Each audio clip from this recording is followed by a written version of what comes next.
C കാറ്റിൻ്റെ ഈ എപ്പിസോഡിലേക്ക് ഏവർക്കും ഹൃദ്യമായ സ്വാഗതം. ഇന്ന് നമ്മൾ ചർച്ച ചെയ്യുന്നത് കഴിഞ്ഞ എപ്പിസോഡിന് തുടർച്ചയെന്നോണം ദൈവം നൽകുന്ന രക്ഷ നിയമവും കൃപാവരവും എന്ന വിഷയത്തെക്കുറിച്ചാണ്. നമ്മുടെ ഈ ചർച്ചയിൽ നമ്മുടെ ചോദ്യങ്ങൾക്കും സംശയങ്ങൾക്കും ഉത്തരം നൽകുവാനായി ഇവിടെ എത്തിച്ചേർന്നിരിക്കുന്നത് സാലോൺ TV പ്രേക്ഷകർക്ക് ഏറെ സുപരിചിതനായ അഭിമന്യമാർ ജോസഫ് പാമ്പളാനി പിതാവാണ്. പിതാവിനെ ഏറ്റവും സ്നേഹത്തോടുകൂടെ ഈ പ്രോഗ്രാമിലേക്ക് സ്വാഗതം ചെയ്യുന്നു. ഇന്ന് നമ്മുടെ ചർച്ചയിൽ പങ്കെടുക്കുവാനായി ഇവിടെ എത്തിച്ചേർന്നിരിക്കുന്നത് പുളിങ്ങോം സെൻറ് ജോസഫ് ഇടവകയിലെ മതാധ്യാപകരാണ്. അധ്യാപകരെയും ഏറ്റവും സ്നേഹത്തോടുകൂടെ ഈ പ്രോഗ്രാമിലേക്ക് സ്വാഗതം ചെയ്യുന്നു.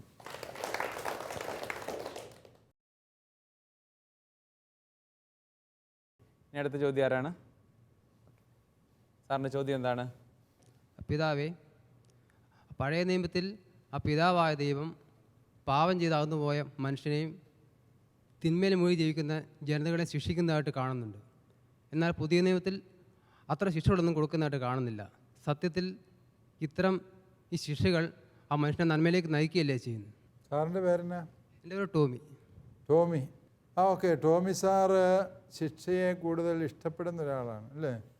നല്ല തല്ല് കിട്ടിയാലേ നന്നാവുള്ളൂ എന്ന് വാശി പിടിക്കുന്ന ചില പിള്ളേരുണ്ട്.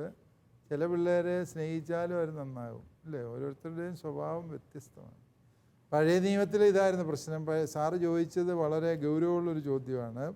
അതായത് ഈ പഴയ നിയമത്തിലെ ദൈവം ശിക്ഷിക്കുന്ന ദൈവമാണ്, വിട്ടുവീഴ്ച ചെയ്യാത്ത ദൈവമാണ്, ചെറിയ തെറ്റിന് പോലും മരണശിക്ഷ കൊടുക്കുന്ന വ്യക്തിയായിട്ടാണ് പഴയ നിയമത്തിലെ ദൈവത്തെ മനസ്സിലാക്കുക. എന്നാൽ പുതിയ നിയമത്തിൽ എന്ത് ചെയ്താലും ഒരു കുഴപ്പമില്ല എന്ന് പറയുന്ന ഈശോയാണ് നമ്മൾ കണ്ടുമുട്ടുന്നത് എന്നുള്ളത് ഒരുപക്ഷെ നമ്മുടെ കാഴ്ചപ്പാടിലെ വ്യത്യാസമാണ്. പഴയ നിയമത്തിലെ ദൈവം തന്നെയാണ് പുതിയ നിയമത്തിലെ ദൈവം അല്ലേ? ദൈവത്തിൻ്റെ സ്വഭാവമൊന്നും മാറിയിട്ടില്ല. അങ്ങനെ മാറാൻ പറ്റുന്നതല്ലല്ലോ ദൈവം. മാറ്റമില്ലാത്തവനാണ് ദൈവം.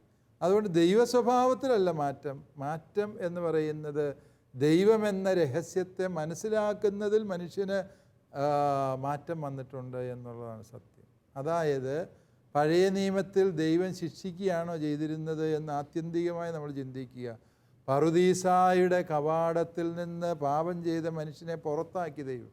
എന്തുകൊണ്ടാണ്? കാരണം പറഞ്ഞ് ഇനി അവൻ അവിടെ നിന്നാൽ അവൻ ജീവൻ്റെ വൃക്ഷവും കൂടെ തിന്ന് അമർത്യനായിത്തീരുമെന്ന്. പാപത്തിൽ അമർത്യനാകുക എന്ന് പറഞ്ഞാൽ അവൻ പിശാചായി തീരുമെന്ന് അർത്ഥം അല്ലേ? പാപാവസ്ഥയിൽ അമർത്യനാകുക എന്ന് പറഞ്ഞാൽ പിശാചാവുക എന്ന്. അതുകൊണ്ട് അവനെ ദൈവം പുറത്താക്കി പറുദീസായുടെ വാതിലടച്ചു. ദൈവവും പിന്നെ പറുദീസായി കയറിയില്ല. ദൈവവും എവിടെയാ? മനുഷ്യൻ്റെ കൂടെയാണ് ദൈവം ഇല്ലേ? പുറത്തായ മനുഷ്യൻ്റെ ഒപ്പമാണ് ദൈവമെന്ന് തുടർന്നുള്ള ബൈബിൾ ഭാഗം വായിച്ചാൽ മനസ്സിലാകും.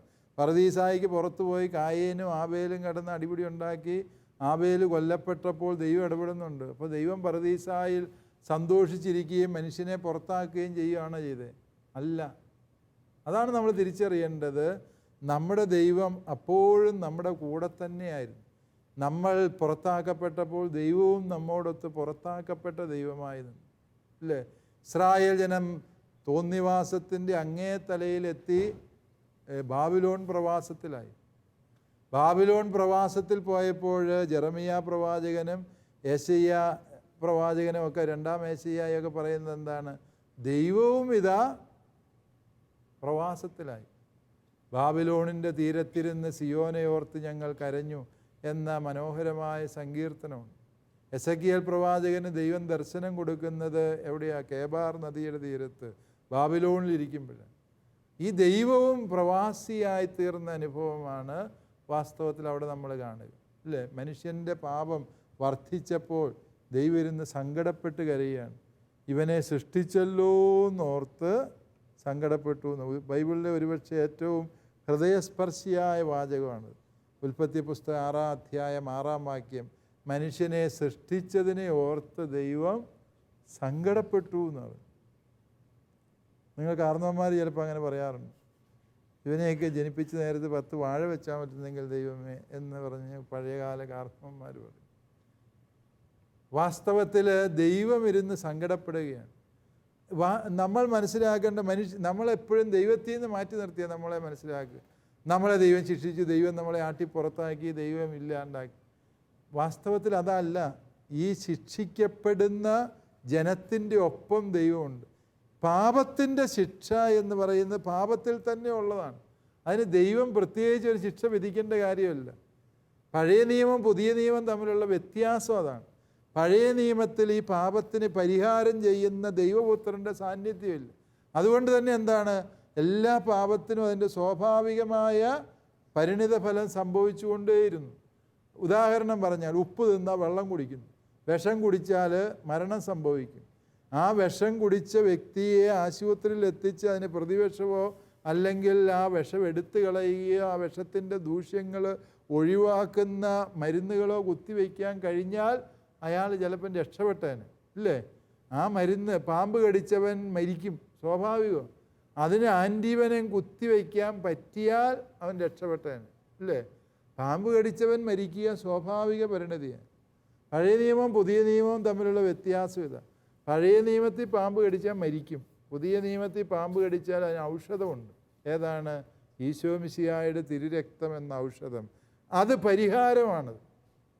അതാണ് പഴയ നിയമവും പുതിയ നിയമവും തമ്മിലുള്ള ഈ ശിക്ഷയെക്കുറിച്ചുള്ള കാഴ്ചപ്പാടിലെ വ്യത്യാസം. പഴയ നിയമത്തിലെ ദൈവം ക്രൂരനും പുതിയ നിയമത്തിലെ ദൈവം മര്യാദക്കാരനും എന്ന മട്ടിലേക്ക് നമ്മൾ മനസ്സിലാക്കരുത്.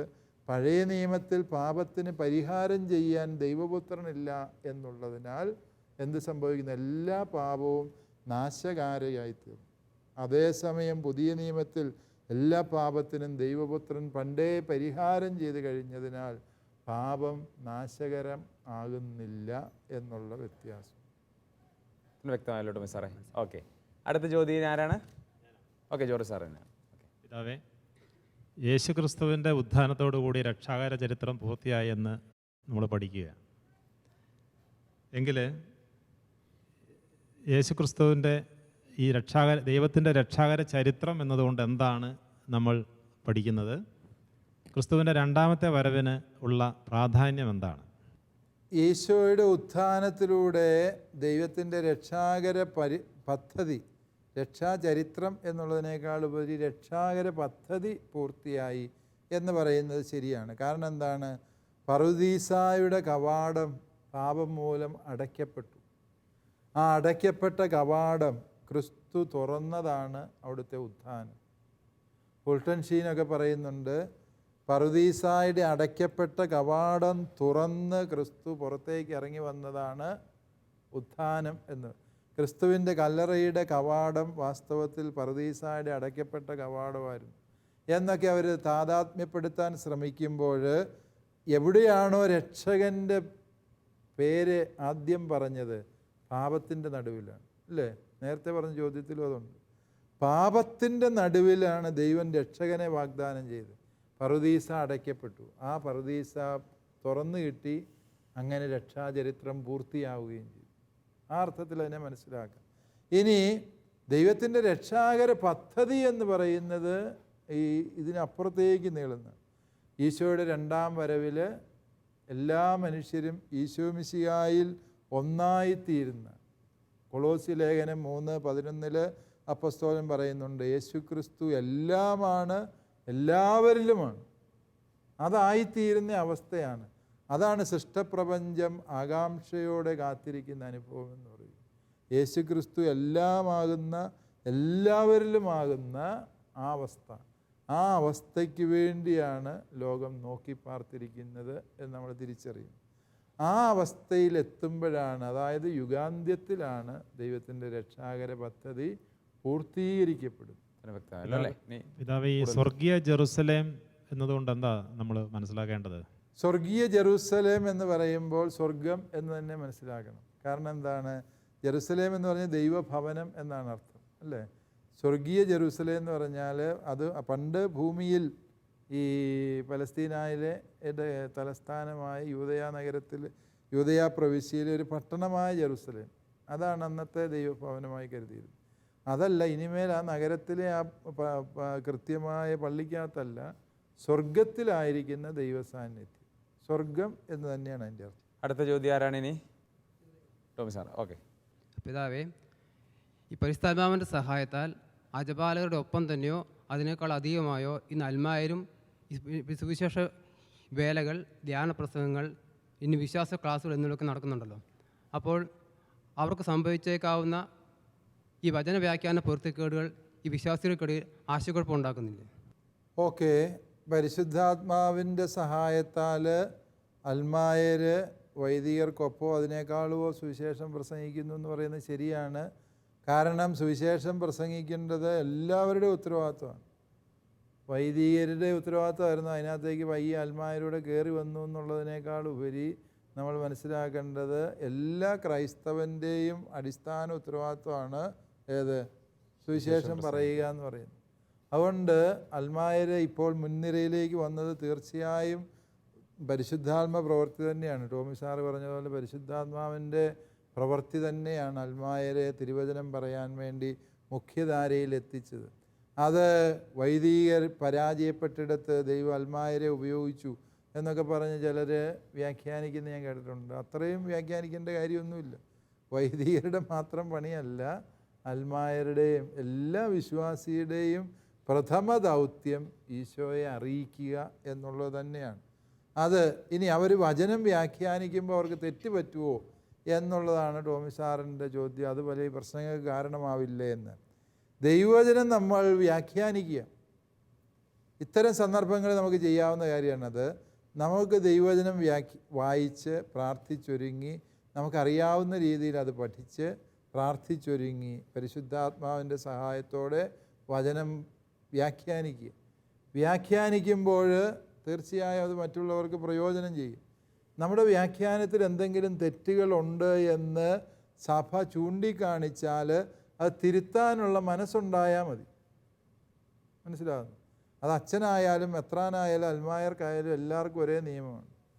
എല്ലാം തികഞ്ഞ ശേഷം, എല്ലാം പഠിച്ച ശേഷം ഒരു തെറ്റും വരികയില്ല എന്ന് ഉറപ്പിച്ച ശേഷം ഞാൻ സുവിശേഷം പ്രസംഗിക്കാം എന്ന് പറഞ്ഞിരുന്നാൽ ഒരു കാലത്തും സുവിശേഷം പ്രസംഗിക്കുകയല്ല. അതാണ് നമുക്ക് പറ്റുന്ന കുഴപ്പം, അല്ലേ? തെറ്റുകൾ പറ്റാം, നമ്മുടെ വ്യാഖ്യാനത്തിൽ ചിലപ്പോൾ കുഴപ്പങ്ങൾ സംഭവിച്ചെന്നിരിക്കാം. പക്ഷെ നമ്മുടെ ഉദ്ദേശം നല്ലതാണ്. എന്താണ്? ഈശോ മിശിഹായെ പ്രസംഗിക്കുക എന്നുള്ളത്. അങ്ങനെ പ്രസംഗിക്കുകയും വ്യാഖ്യാനിക്കുകയും ചെയ്യുമ്പോൾ നമ്മളെ പരിശുദ്ധാത്മാവ് നയിക്കും എന്ന് നമ്മൾ ഉറച്ചു വിശ്വസിക്കുക. തെറ്റില്ലാതെ പഠിപ്പിക്കാൻ പരിശുദ്ധാരൂപി നമ്മെ സഹായിക്കും. ഇനി എവിടെയെങ്കിലും നമുക്ക് അബദ്ധം പറ്റി, നമ്മുടെ അഹന്ത കൊണ്ടാകാം, നമ്മുടെ അവിവേകം കൊണ്ടാകാം, നമുക്ക് എന്തെങ്കിലും വ്യാഖ്യാനത്തിൽ പെശക് സംഭവിച്ചു എന്ന് സഭ നമ്മെ തിരുത്തിയാൽ എന്തു ചെയ്യണം? ആ തിരുത്തൽ എളിമയോടെ സ്വീകരിക്കുകയും നമ്മുടെ പ്രബോധനത്തിൽ തെറ്റ് തിരുത്തുകയും ചെയ്താൽ മതി. എല്ലാ പ്രശ്നവും തീരും. അതുകൊണ്ട് എല്ലാം പഠിച്ചു കഴിഞ്ഞില്ല, ഇനി എന്തൊക്കെയോ പഠിക്കാനുണ്ട്, അതെല്ലാം അതുകൂടെ കഴിയട്ടെ എന്നിട്ട് ഞാൻ സുവിശേഷം പറയാം എന്ന് വിചാരിച്ചിരുന്ന ഒരു കാലത്തും പറച്ചിലുണ്ടാകുകയില്ല. നമ്മൾ പ്രസംഗിച്ചു തുടങ്ങുക, സുവിശേഷം പ്രഘോഷിച്ചു തുടങ്ങുക, സുവിശേഷം ജീവിക്കുക. കുറവുകളെ നമുക്ക് സാവകാശം തിരുത്തുകയും പരിഹരിക്കുകയും ചെയ്യാവുന്നതേ ഉള്ളൂ എന്നോർത്താണ്. അടുത്ത ചോദ്യം ആരാണ്? ഓക്കെ, സിസിൽ ടീച്ചറാണ്. ടീച്ചറുടെ ചോദ്യം എന്താണ്? പിതാവേ, മറ്റു മതങ്ങളുടെ ആചാരങ്ങളെ സഭയുടെ പ്രബോധനാധികാരം ഉപയോഗിച്ച് വിലയിരുത്തുവാനോ വിമർശിക്കുവാനോ നമുക്ക് അധികാരമുണ്ടോ? ഇതര മതങ്ങളുടെ ആചാരങ്ങളെ നമ്മൾ വിധിക്കുകയോ വിലയിരുത്തുകയോ ചെയ്യേണ്ട യാതൊരു കാര്യവുമില്ല. അത് നമ്മുടെ വിഷയമേ അല്ല. കാരണം എന്താണ്? ഇതര മതങ്ങളെ വിധിക്കാൻ ദൈവം നമ്മളോട് ആവശ്യപ്പെട്ടിട്ടില്ല, അവരെ വിലയിരുത്താനും ആവശ്യപ്പെട്ടിട്ടില്ല. നമ്മളോട് ആവശ്യപ്പെട്ടിരിക്കുന്ന ഒന്ന് മാത്രമേ ഉള്ളൂ. പിതാവായ ദൈവം ഈശോ മിശിഹായിലൂടെ നമുക്ക് തന്ന രക്ഷയുടെ സൗജന്യദാനത്തെ മറ്റ് മനുഷ്യർക്ക് പ്രഘോഷിക്കുക എന്നുള്ളത്. ഇത് രണ്ടും രണ്ട് കാര്യമാണ്. നിങ്ങളുടെ മതത്തെ ഒന്നിനും കൊള്ളിയല്ല, അതൊക്കെ വെറും ചപ്പും ചവറുമാണ്, യൂസ്ലെസ് ആണ്, ഞങ്ങളുടെ മതമാണ് അടിസ്ഥാനപരമായി ശരി എന്ന് പറഞ്ഞുകൊണ്ട് ചെല്ലുന്നതും, മകനെ നീയും ദൈവമകനാണ്, നിനക്ക് ഇതാ ദൈവം രക്ഷ സൗജന്യദാനമായി തരുന്നു എന്ന് പറയുന്നതും തമ്മിൽ വ്യത്യാസമുണ്ട്. മനസ്സിലാകുന്നു? എല്ലാം ഇതര മതങ്ങളെ നമ്മൾ മനസ്സിലാക്കുന്നത് എങ്ങനെയെന്ന് ചോദിച്ചാൽ, സുവിശേഷത്തിലേക്ക് ദൈവം ജനപദങ്ങളെ ഒരുക്കിക്കൊണ്ടിരിക്കുകയാണ്. എല്ലാ മതങ്ങളെയും ദൈവം ഒരുക്കി അവസാനം ക്രിസ്തുവിലെത്തിക്കും എന്നുള്ളതാണ് ഒരു ക്രൈസ്തവൻ്റെ വിശ്വാസം. ഓരോ മനുഷ്യ വ്യക്തിയും ഈശോയുടെ തിരുരക്തത്താൽ വീണ്ടെടുക്കപ്പെട്ടവനുമാണ്. അതുകൊണ്ട് ഇതര മതങ്ങളെ അപഹസിക്കാനോ അവരുടെ ആചാരങ്ങളെ പഴിക്കാനോ അത് അന്ധവിശ്വാസമാണെന്ന് സ്ഥാപിക്കാനോ വ്യഗ്രതപ്പെടേണ്ട യാതൊരു കാര്യവും ഒരു ക്രിസ്ത്യാനിക്കും ഇല്ല എന്ന് തന്നെ നമ്മൾ മനസ്സിലാക്കും. നമ്മൾ ആചാരങ്ങളെക്കുറിച്ചുള്ള സഭയുടെ കാഴ്ചപ്പാടും കൂടി തിരിയണം.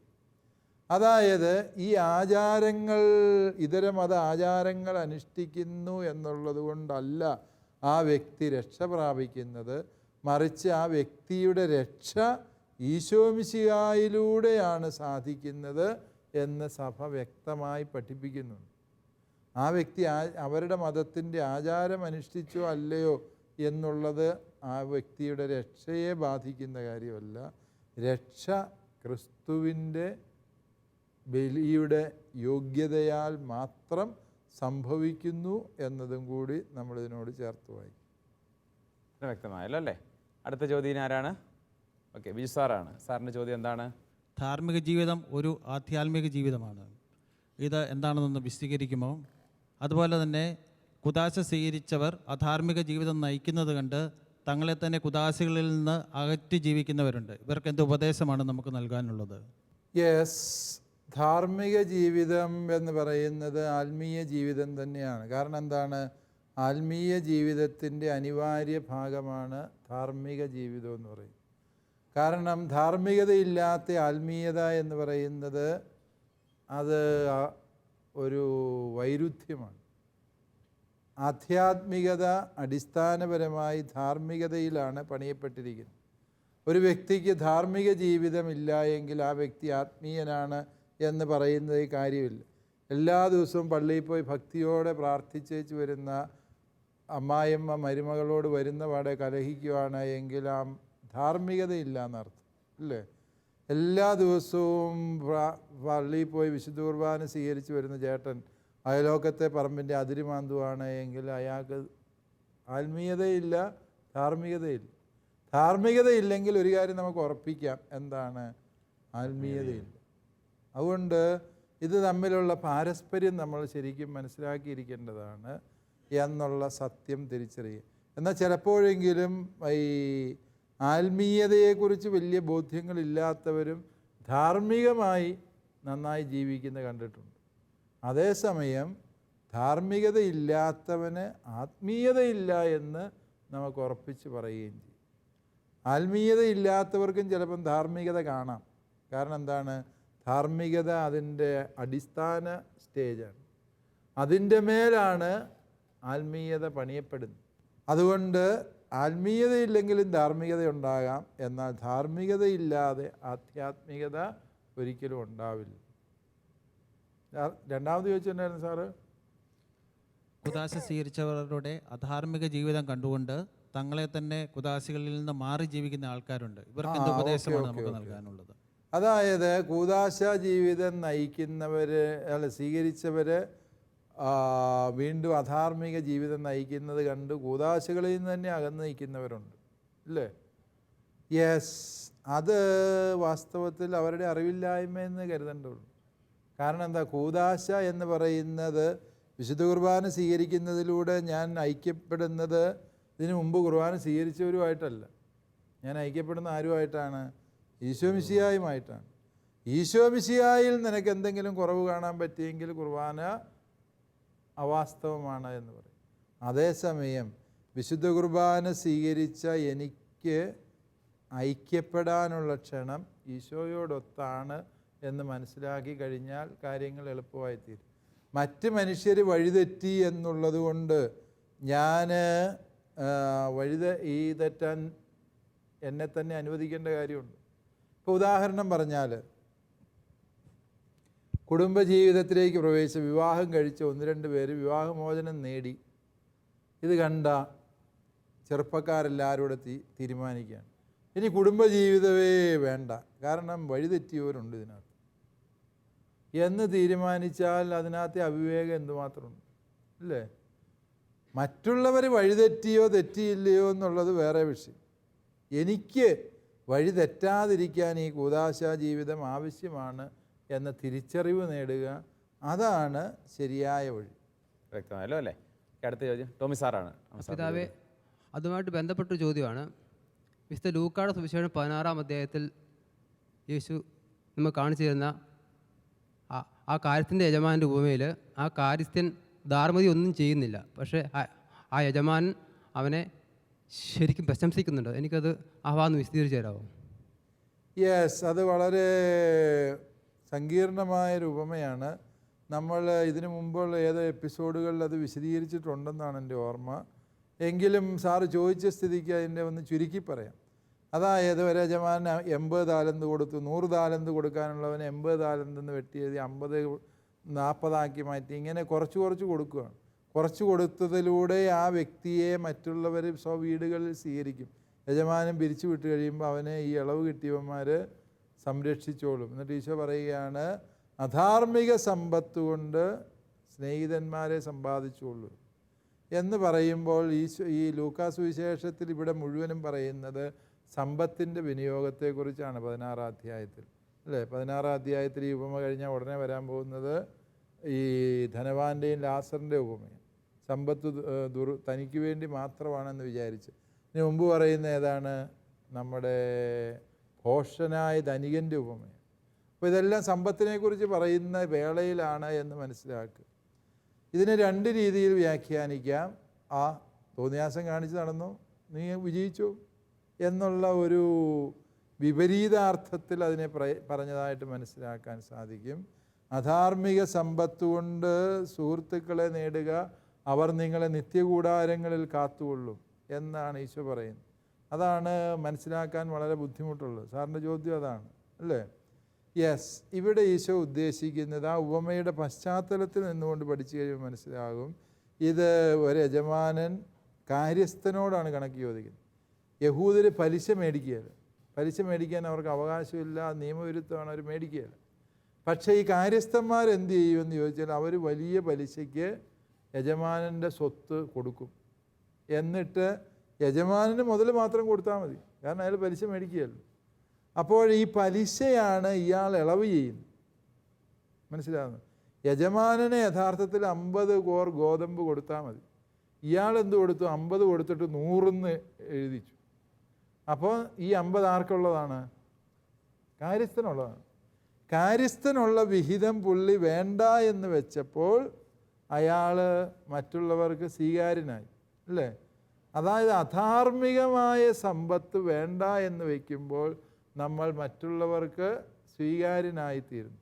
അധാർമിക സമ്പത്ത് കൊണ്ട് സുഹൃത്തുക്കളെ നേടിക്കൂ എന്ന് ഈശോ പറയുന്നതിൻ്റെ അർത്ഥം അപ്പം വ്യക്തമാണ്.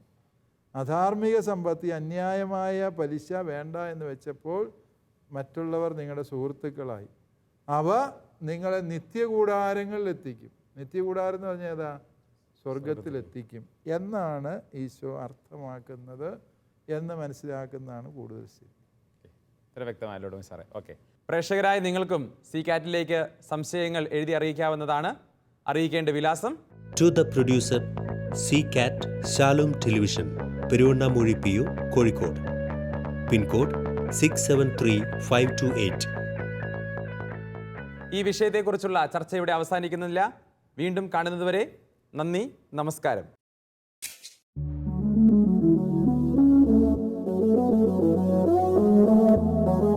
CCAT പ്രോഗ്രാമിന്റെ മുൻ എപ്പിസോഡുകൾ കാണുവാൻ ലോഗോൺ ചെയ്യൂ www.shalomtv.tv/ccat.